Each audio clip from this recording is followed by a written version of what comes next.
We've got Justin Burch here, the Rigby High School strength coach, and after a quick conversation with him, a lot more than that. Justin, welcome. Thanks for being on the show. Thank you. I'm gonna have you just give a quick kind of bullet point history of your experience and what you're bringing to the table over there at Rigby High School. Okay. So I was born in Utah and grew up playing 3 sports there and got really into baseball, basketball, and football and grew up playing those. I went on an LDS mission, and after my mission, I felt like I wanted to play sports still. So I walked on at Weber State. And at the time, this was a long time ago. So at the time, I was a gray shirt practice squad guy. And I was kept around because of my size, and I was able to help with the practice squad and help in that way. But I had good size and I liked to lift and stuff. And that's where I first got introduced to strength and conditioning as a career, as a possible career. John Henderson was the head strength coach at Weber State at the time. He's over at Duquesne University in Pittsburgh now. Hendo was kind of the one that made me realize, oh, that's something I could do eventually. And after some years of trying a few different careers and not really knowing exactly what I wanted to do, I went back to school at BYU, Idaho, and I met a guy there at BYU, Idaho. His name's Stephen Kimple. And Kimple was a college strength and conditioning coach at Wabash University, and then I believe it was Colorado Mesa. And he was in the college strength and conditioning and college wrestling coaching for 15 plus years.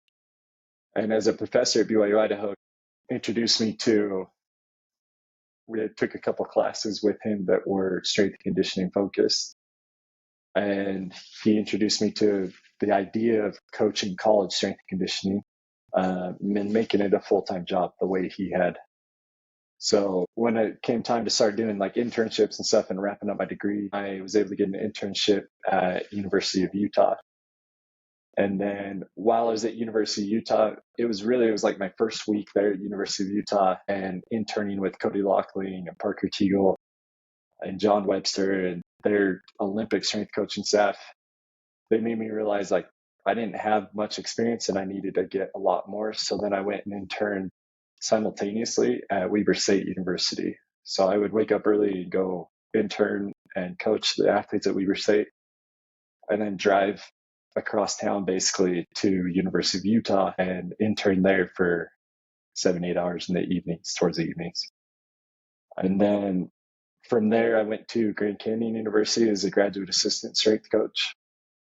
And then I was full-time for my last couple months there and got my master's degree in health and wellness and was coaching their swim and dive programs, their golf programs. I helped coach with volleyball and basketball there at Grand Canyon University as well. And then with some family stuff, I went to Twin Falls. So we moved from Arizona to Twin Falls, Idaho. In Twin Falls, I was able to work at Canyon Ridge High School and start a strength and conditioning program there where I was working with all their athletes. And we were in my school schedule as a teacher was to have all of our athletes come through the weight room in the gym and train. And then while at Canyon Ridge, I was able to meet some coaches and people at Rigby and able to come over to Rigby High School where I'm at currently and doing basically the same thing I was doing at Canyon Ridge. I'm technically a PE certified teacher, but my classes are strength and conditioning sessions all day. And that's what I do all day. I get about 250 of our athletes here at Rigby through the weight room every day. And we do a variety of sprinting, jumping, extensive and intensive plyometrics. We do a lot of sprinting and we do a lot of strength training in addition to all that. So that's where I'm at currently. This is year 2 at Rigby. Yeah. And I do work a lot with our football program. That's the program that I'm the most involved in. Like I travel with them and do on the field stuff with warm-ups and whatnot with them as well. Yeah, that's awesome. And for those that aren't in Idaho, Rigby has been absolutely crushing it. They got a forward-thinking mind in terms of their strength and conditioning and implementation. So that's awesome. What's cool is actually unpacking, like just listening to you, is a lot of commonalities. My co-owner at Hanson Athletics is Shelton. He played at Weber State, and I'm pretty sure, and he helped in the weight room, and that's what made him fall in love with the idea of the career. And I'm pretty sure you guys might have had the same strength coach. So Like there's similarities between that and your story. And then I actually helped out University of Utah as well with Cody. So there's He's just, the man. yeah, there's just some like awesome connections between our background that we didn't really know before. So that's cool. And one thing that popped into my mind, man, is like, and this isn't even what we were going to talk about today, but like your story is cool, how you got into it. You know, it led you to a career, and a lot of that had to do with you having an opportunity to like come back from the mission and walk on at the collegiate level and like experience that. And now with like the new JUCO and the transfer portal and the NIL, it's just, I mean, what are your thoughts on that? It's just a sad to see because there's a lot of kids I've heard great stories, or even just professionals that got into what they're doing because somebody gave them a shot to like walk on and get involved. Right. I think it almost seems like the Division II and Division III level is what the D1 FCS and kind of the smaller Division I schools used to be. So I was only at Weber State the 1 year I was there, and then I had my oldest daughter while I was during spring ball, actually, while I was playing at Weber. And so I was only there the 1 year, but that's what gave me the taste. Was able to make the contact in Coach Hendo, and I've contacted him since playing and stuff, and that's really what started my path into strength and conditioning. And so it's frustrating because this with the transfer portal, the JUCO kids like me that I wasn't heavily recruited out of high school. I was a 3-sport athlete. I'm 6'3" and 225, 230. And when I got home from my mission, I was able to go walk on because I had some athletic ability and stuff, but I wasn't recruited well. So I had to have that walk on option.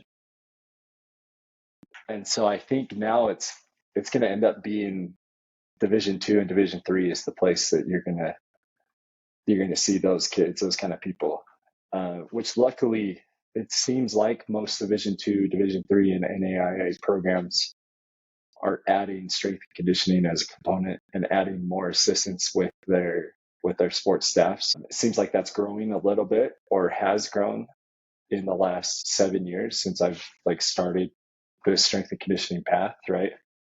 But it's still small. It's still hard to get in the door. It's still strength and conditioning, especially, is a very oversaturated field. For sure. And so and then now the transfer portal and then the college athletes, like it's saturated.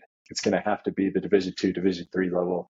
And NAIA is a way to get in the door and either get some playing experience so that you can go into coaching, or other avenues through athletics. Because there's a lot of different jobs that your playing experience can help lead to.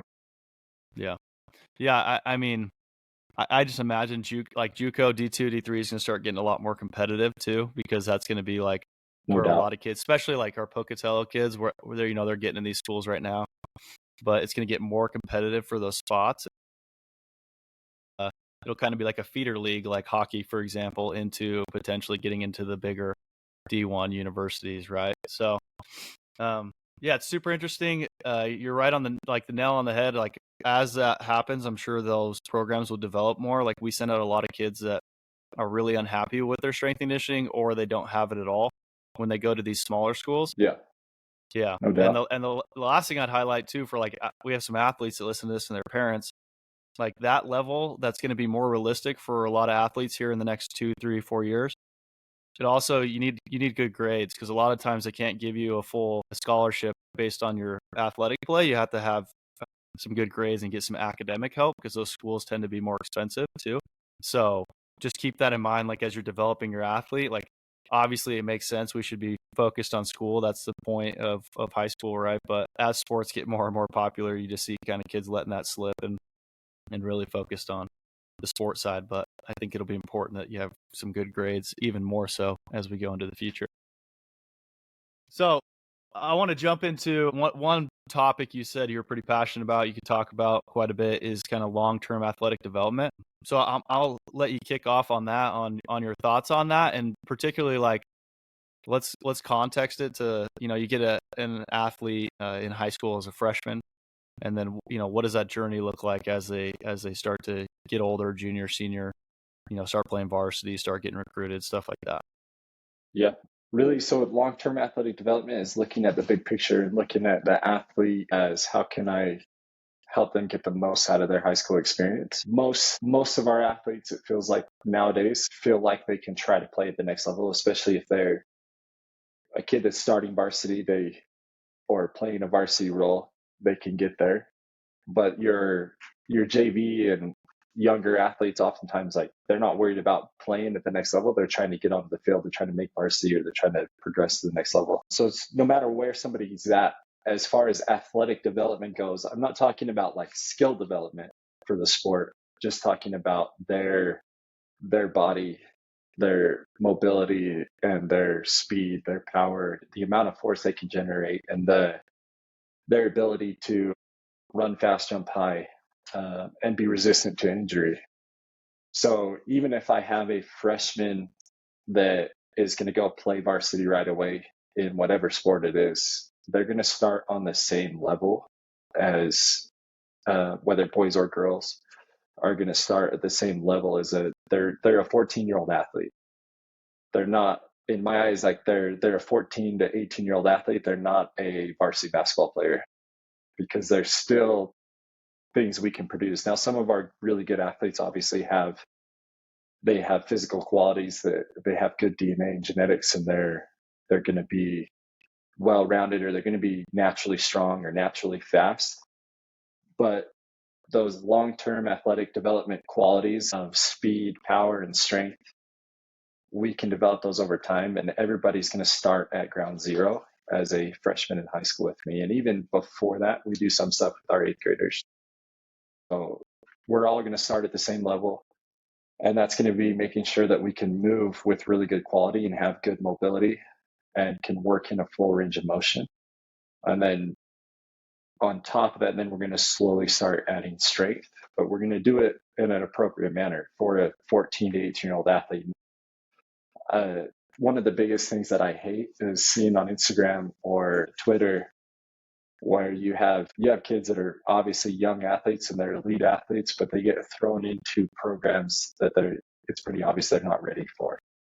They're doing advanced training that collegiate professional athletes are doing when they're probably not even able to do simple things well. And so I think for us, our focus for our freshmen and sophomores is to master the basics and get really good at those things. And then moving into developing the qualities of strength and power as a junior and senior. So our first year, my freshmen, our biggest focus is movement quality. I don't really care about maxes or anything of that nature. We do kind of a bastardized Michael Yessie's 1x20 programming, and then we build from there. And our sophomores do we just add to it, a similar program with the 1x20. And then we move on in our junior and senior year. That's when we're really focused on some of the hypertrophy and power aspects that those athletes may need. I treat everybody like 14 to 18-year-old athletes, not like a football player or basketball player, because most of the qualities, the physical qualities they need are universal for any 14 to 18-year-old young man. Could probably add more size. There's very few cases where they need to cut weight anyway. And for female athletes, like, they need to add strength. That's what they need. Typically the quality that almost universally all high school athlete girls could get stronger. And so that's how we treat it and approach it. And then doing it with the big picture in mind as well. So it's more than just learning to move well in the weight room, but we do speed and agility stuff before and after school. We do it during our sessions, during class, and we're working on mechanics of jumping and running as well, especially sprinting. We try to do that a lot from a very young age and start with basic stuff like sprint mechanics as freshmen. Our freshman football team, it's boring and it's long, but we do a lot of mechanical work and working on just positions where should our knees, hands, and hips be when we're sprinting. And then we progress from there into doing more sprints and developing the qualities to help them build force and drive force into the ground and become really fast sprinters and gain speed. So it's in a broad spectrum. It's it's the speed, strength, and stuff, but we're starting with movement quality and then moving forward through their 4 years, trying to maximize year over year. Once we have good movement quality, then we can start adding strength, and then we can start developing power and focus on moving really fast and really powerfully. Yeah, I love it. There's like a couple things I want to highlight in that for the listeners. And number one, just reemphasizing that, and we believe the same thing. It's kind of that slow cook of the athlete, right? So we're fortunate because we, in our private sector, I mean, I get some kids from 6th grade all the way through high school. So it's really about, preparing these athletes in the proper manner, like you spoke about, and focusing first on, movement quality, understanding how to lift, just teaching them how to train and what training should look like without really an emphasis on how much weight do they lift. Like, not a lot of metrics, not a lot. It's just like, okay, let's move well and let's start to build this base so that as they get older and start to incorporate strength training, first they can control their body. Now they can control weight, a barbell. And then over time, you can start to get into the metric stuff. But it's really about building that base. And, we don't really start emphasizing a lot of, first off, we don't ever do like max lifts. Everything, once we get into actually tracking for our juniors and seniors a little bit more intently, it's more like bar velocity, mid-thigh isometric pulls, speed metrics, acceleration. So there's a lot of different ways for them to be successful in the gym and find enjoyment every day, but also they're not just tracking the number on the bar and, maybe pushing it too much so where we don't have a lot of injuries at all, because we're kind of focused on, like you said, that long-term athlete development. And I think building the base is super important. Like, our most successful athletes, really, we've gotten calls from athletes at the University of Utah, Oregon State, from their strength coaches and saying, like, whatever you guys did, it was great. All we were trying to do is create like this very proficient athlete that can move well with some exposure to what we know is at the next level. And our job is not to get really specific with them. It's like, let's send them off to that college where they're just like ready to go in whatever direction they want to take them. And then from there, they can get a little bit more into what their theme is for their team, right? But we just got to prepare them to step into that and be ready to be successful right away and be moldable in the direction that the program wants them. So yeah, that's kind of like what we're all about. One of my biggest pet peeves is to have parents of like a freshman kid tell me they want their son or daughter doing more sports specific stuff. And it kind of goes into what you said. And I'll straight up just be like, yeah, we'll do specific stuff for their sport. And because in general and base building stuff is what will be help them with their sport. And so but I think you hit the nail on the head, is that the sport specific training, or if you want to get really specific to specific attributes for athletes, that should be done at the college level, where one, they have more resources usually at the college level, and they have their sports science staffs, especially at the Division I level, like they have the sports science staff, the strength coaches, they have the full-time athletic training department. They have all of those things to use so they can track every little thing that they want. The top college swim programs in the country are testing blood as soon as athletes get out of the water to see what lactate levels are like. They have those resources to do that and to see where every little metric is. But at this level, it's build the base, like the Vermeil hierarchy of building that big general preparation base. Like, that's what I'm focused on. And that is, for a 14 to 18-year-old athlete, that is specific training, because that's what they need to be, one, resilient from injury, but two, to build a base to develop the qualities of speed and power and whatnot. Yeah, 100%. Like, we always, when we have parents kind of bring that up, is, it's really, like you said, we have cheerleaders all the way to football, to swimmers, to, man, we have a dance academy that brings some athletes in, ballet dancers. Like, the work that we do helps all of them in all their different sports. And we're not doing really, all our principles are staying consistent with all these different athletes.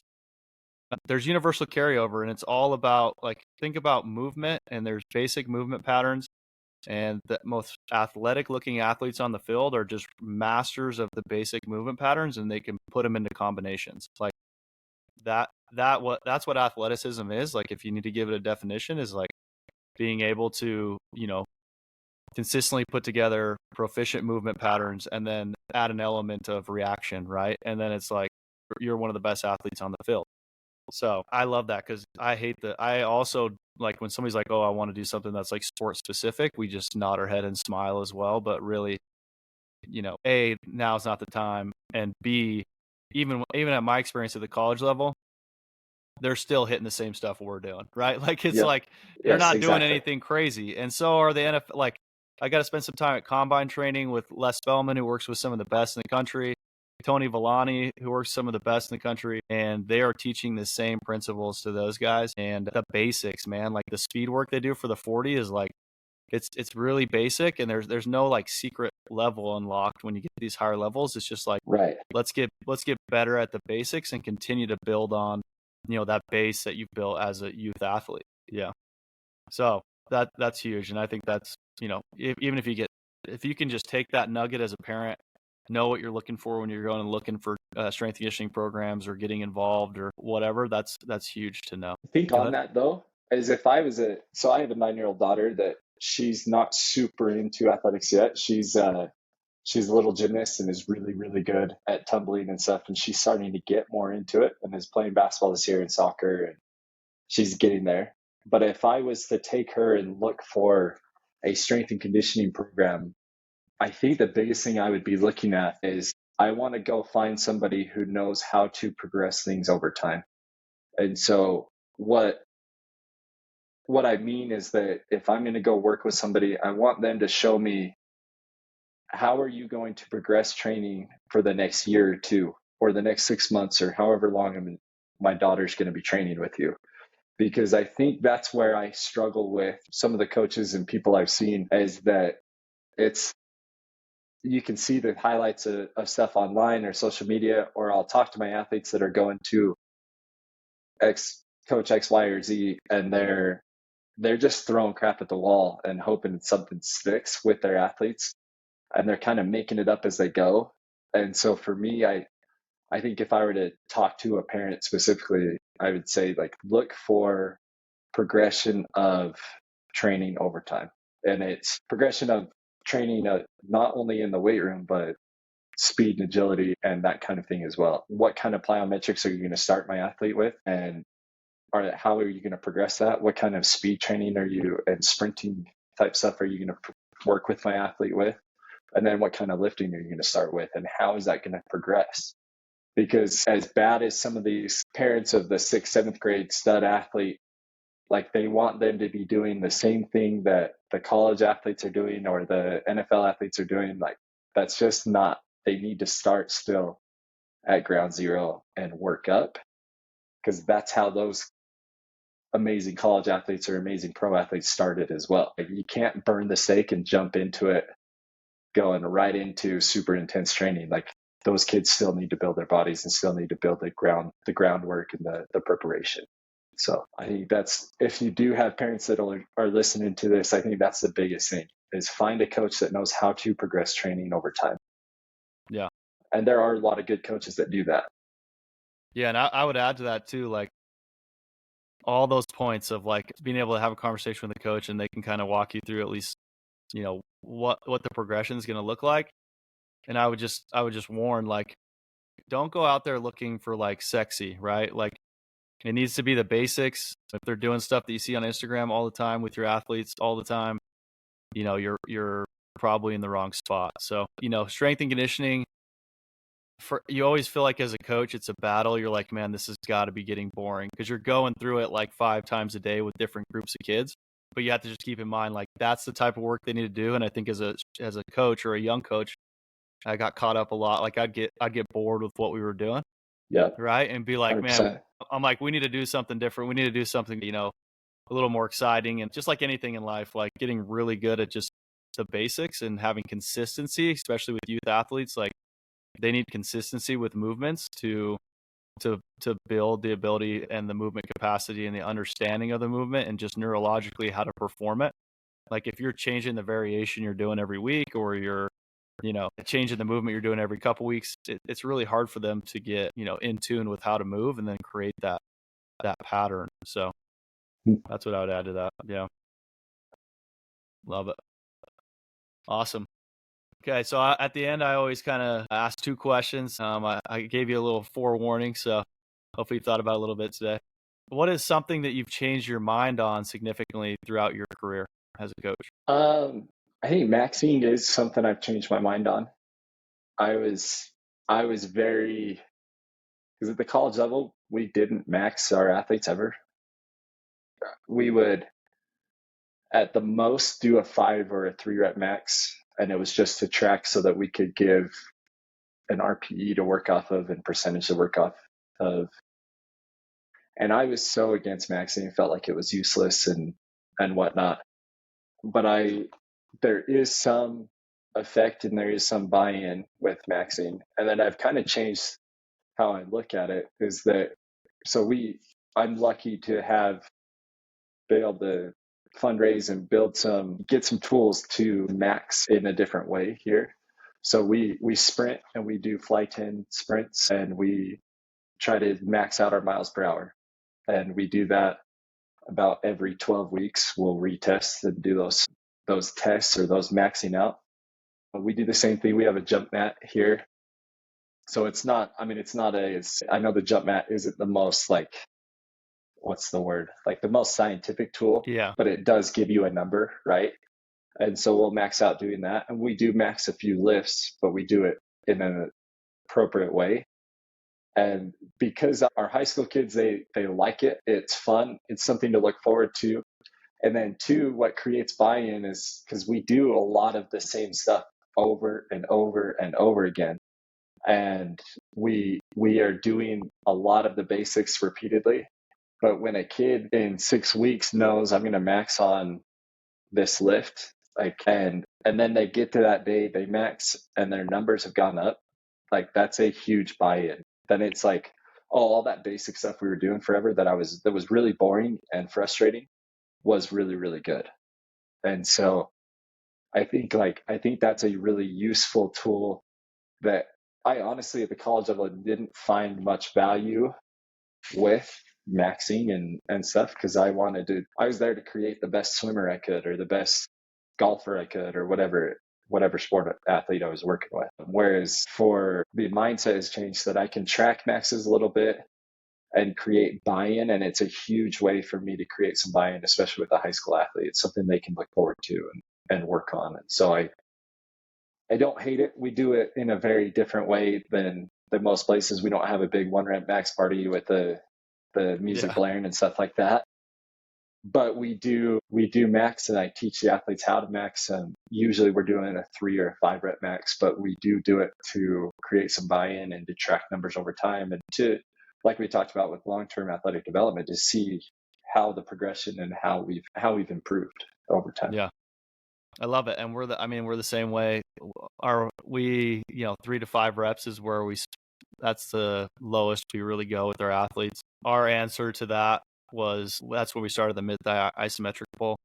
It's just a really easy, safe way to just get a gauge of like total strength and force they can produce and how quickly. So that was our answer to it. Because I agree with you, buy-in's everything, right? Like, right. Whatever way you can find to get athletes to create that buy-in. And that's where, speed training's been great for us too, because we run the fly, and the more ways that you can find ways for them to be successful and max out and invest in like tracking and having the tools to track it, it really just creates like an experience where, they can get feedback pretty frequently and keep them bought into the process. And I think an important thing to highlight is like, that is the difference too. Like in a college setting, you kind of just expect that buy-in because they're there, right? And it's like they're getting their school, whatever. You're part of a college program. You're probably getting your school paid for. You're getting some kind of perks, benefits. It's like, and if you're not bought in, there's 10 kids lined up behind you that are bought in. So high school is a whole nother setting where, not only we're trying to help these athletes get to the next level, but we're also just trying to create resilient, great human beings. And they, it's just part of something they've done their whole life. It's not necessarily something that they even want to do sometimes. So it's like, how can we as coaches build that value and buy-in? And even if it doesn't result in a college scholarship, it's like, number one, doing basic things a lot and it gets annoying, but then you get to see some progress. That's life, right? Yeah. that's exactly how life plays out. And if they don't go play college, if I can get a kid to fall in love with like training for performance, and they'll continue to do that on their own for the rest of their lives, or for, the next 10, 15 years, that'll put them so Yes. much farther ahead in life, and they'll be able to teach their friends, loved ones, kids in the future. Like, there's just so much trajectory you can change in their life by getting them to love the process of physically and mentally getting better. And I think to add to that is just that, like, so I do have kids chasing numbers in our weight room at Rigby High School, but in our facility, not our weight room, right? Because they're chasing a higher vertical jump, and they're chasing a faster miles per hour. Like, there are kids that when they come into to the facility after school, when they don't have to be there, they don't go to lift and try to increase their squat or increase their bench. And I still have the bros that want to do that here and there, but I have kids that are coming to do extra sprint work and extra jump work and work on that stuff. And that's the numbers that's the culture I've tried to create, is that those are the numbers we're trying to chase, is a better vertical jump and a faster mile per hour time. Yeah. And I would say those correlate better to sport performance for sure. Like, Exactly. I know so many weight room warriors that never saw the field, right? So it's like those numbers I think are better to chase, because everything that's going to go into getting those numbers higher is a much more broad base of like type of work you're going to have to do, versus just like getting your back squat up 5 pounds, 10 pounds, whatever, right? 100%. Yeah. Awesome. And then last question, what rabbit hole are you currently going down, like in your own personal study or readings or any information you're diving into lately? I've looked into a lot of, or read about a lot, just about breathing and breath work. There's a book that I'm currently reading called The Oxygen Advantage. I guess it's probably 15 years old at this point. And then there's some guys on Twitter and stuff that I've seen that they do like training with their athletes where they have them take their mouth or things of that nature. And so I found some of that interesting. And so Oxygen Advantage is where I've started. And it's led me to even try some of the things in my own life, like with like taping my mouth when I sleep or different things like that, to try to build my own VO2 max. Because and I'm not super far into it with Oxygen Advantage, but some of the reading I've done online or the rabbit hole I've gone down is just that you can improve your VO2 max and your ability to recover and your ability to use the air you breathe. You can improve that without training it. Like, if you can just teach yourself to breathe better through your nose in a natural way. And if you can kind of change and create those natural habits when you sleep, you're going to get better sleep. Your heart rate's going to be better and increase, or your heart rate variability is going to increase and be better. Just your total general recovery between sets or between sprints, between jumps, in between quarters, or whatever it is you're doing is going to be better as well. So that's something I find super interesting. And I've started to see a lot of my athletes, my kids that are heavy mouth breathers, and you can kind of see it too when these kids are struggling compared to the kids that naturally breathe better through their nose and are more efficient in their breathing. But it is something I find super interesting. I don't know how I'll apply it at the high school level when I have 40 athletes on our indoor track or on our turf or the weight room. Like, I'm not sure exactly how I could apply that and help my athletes, but it is something I find super interesting, because I think there are some kids that it would give especially some of those basketball players or the guys that are playing two ways in football or track and field especially, would be huge. So I'm not sure exactly how to approach it, but I find it super interesting for my own life and for my athletes. Yeah, the best way to approach it is, if you own a mouth taping company and you're listening to this podcast, sponsor Justin Burch. That would be sweet. He'll turn 40 track kids into future purchasers of your mouth taping.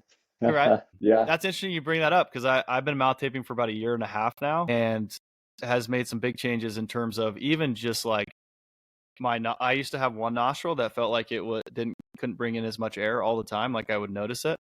And I don't ever, like, it's gone now. Like, I can breathe through both my nostrils pretty well. And I have a good VO2 max, and I don't really do a lot of long aerobic stuff on my bike, but outside of mountain biking, it's sprinting and lifting. And I just feel generally better all the time, and my sleep's better and whatnot. So I think there's a lot to it, and there's a lot of research too on, mouth breathers, nose breathers, and moving between the different, parasympathetic states and being relaxed and being active, right? So I think an athlete's, another tool in the bag can be the ability to calm the heart rate back down and stay as relaxed as possible between plays. And there's a lot of research on, the way that you're pulling air in is going to dictate a lot of that. Because when we start breathing through our mouth, it's actually like a fight or flight response typically. So it's like when you get in a situation where your body's preparing for over oxygenation, like you're going to have to sprint from a bear, right? So you're trying to get as much oxygen in as possible. So And yeah, the there's a lot instances to it. of cramping and things like that, like it should help. Like, and it is something that the kids I have that are always so tight and that cramp a lot, there's usually a correlation. I have no idea what the causations are, and I need to do more research, but it's super interesting. And I'm working on trying to start my PhD program and work. I'd like to do a PhD in exercise science and have applied for a program and stuff. And that's something like that I would love to research going forward and be able to kind of hone in, because I think that would be just a huge low hanging fruit. If you could teach a kid how to breathe better, that would be insane, because there's so many of those low hanging fruits that we have. Like, obviously we can sprint a couple times a week. That's a good low hanging fruit. Kids will get faster if we sprint a couple times a week. If we lift a couple times a week, they'll get stronger. But Mm-hmm. then if we could teach them to breathe better, like, they're definitely going to recover better. And so that would be such a good low hanging fruit, and something that hopefully I can find ways to apply those to teams. Yeah, I love it. And I think if you're a meathead listening to this and you just like to lift weights, I think there's also a lot to be said about learn how to breathe through your nose and, getting fully through using your diaphragm and getting good at breathing for like when you're lifting weights and bracing Right. and core and No trunk doubt. stability. So I think there's an application to any living, walking person on this earth. So I love it, man. Yeah. Cool. Sweet. Well, yeah, I appreciate you coming on. It was Yeah. Thank you. informative. If there's some parents or athletes or listeners that would like to, learn a little bit more about you or connect with you, where would you send them? So just my Instagram or Twitter, I believe they're both just Justin H. Burch, and I'm the Rigby High Strength and Conditioning Coach, and I've been there. I'm also the National High School Strength and Conditioning Association's director for the state of Idaho as well. So there's a few avenues to connect with me, and happy to talk to anybody anytime about training and especially athletes getting better and improving over time. That's something like I love doing. So Okay, perfect. cool. Thanks, Justin. Thank you.